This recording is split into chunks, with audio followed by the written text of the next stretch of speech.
How was your January? It's 30th na. 30 days na, no? So, kamusta naman ang mga January natin dyan? Okay ba yung first month of the year? Pabuntong hininga na lang ako kasi mix di ba?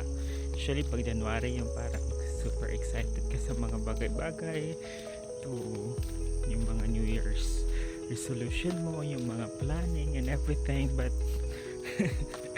sa akin it feels different kasi nga something unfortunate happened, but yeah, I'm still hopeful and grateful, of course, diba, the gift of life na dito tayo ngayon, still talking, still doing this thing, and yeah, from that alone I'm blessed.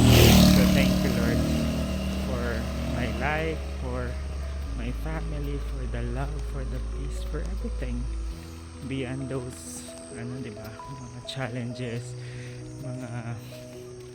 mga doubts and everything.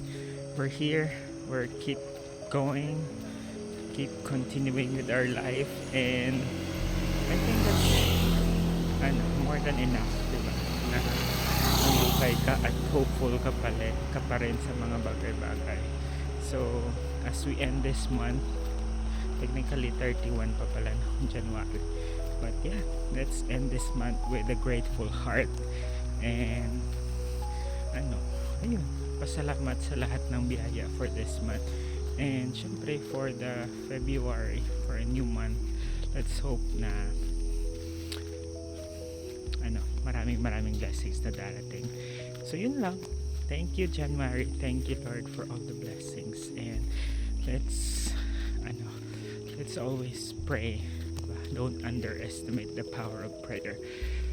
God can switch your life, transform your life in just a day, and I hope today is the day.